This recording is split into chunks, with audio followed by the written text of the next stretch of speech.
So God's just giving us a picture in the first 5 verses of the kind of guy that Job was. Look at verse 6. Now there was a day when the sons of God came to present themselves before the Lord. And Satan came also among them. And the Lord said unto Satan, Whence comest thou? Then Satan answered the Lord and said, From going to and fro in the earth, and from walking up and down in it. Now, let's stop right there and understand that the devil is not in hell. Because people have this misconception that the devil is down in hell, and many people even have the misconception that he is ruling and reigning in hell.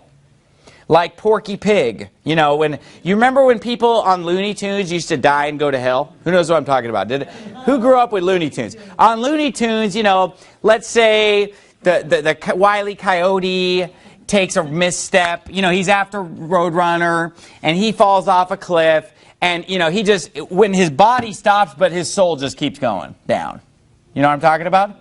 Wile E. Coyote, you know, bam! And then the body stays, but the soul descends into hell. And who's there waiting for him down in hell? Porky Pig. With a pitchfork, and he's the devil. You know. But look, that's not biblical. Okay?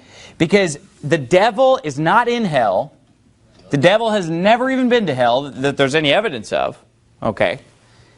The devil is walking about on the earth. The Bible says, be sober, be vigilant, for your adversary, the devil, as a roaring lion, walketh about, seeking whom he may devour. He's walking about. And here, when God asks Satan where he's been, he says, from going to and fro in the earth and from walking up and down it. Satan is on this earth.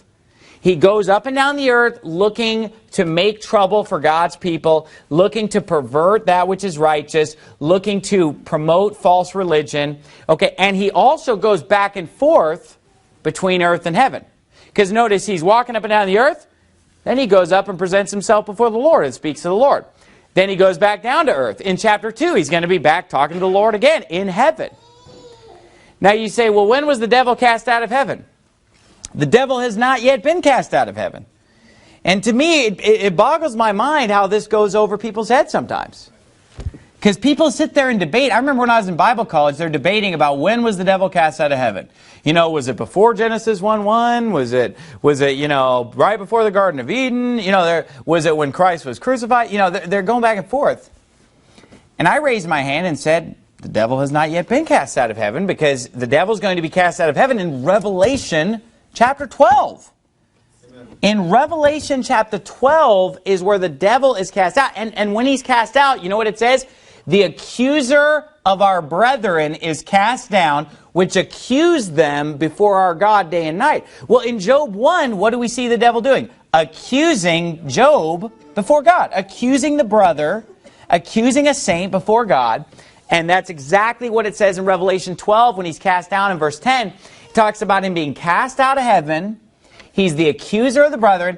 And it says that when he is cast out, he knows he only has a short time.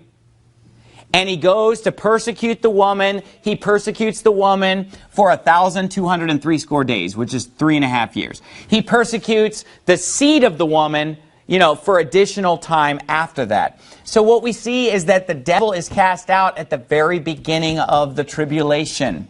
Okay?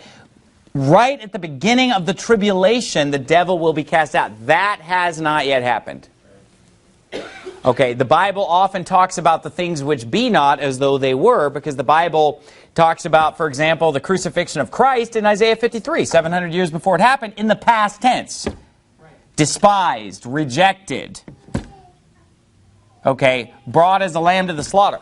Why? Because God calls the things which be not as though they were. He knows the end from the beginning. He talks about things that are going to happen in the future as if they've already happened, because he dwells outside of time. He dwells in eternity. He inhabits eternity. So what I'm saying is that the devil will be cast out in the tribulation. Until then, he spends time in heaven accusing the brethren, and he spends time on this earth. He's what? The tempter. He's our adversary.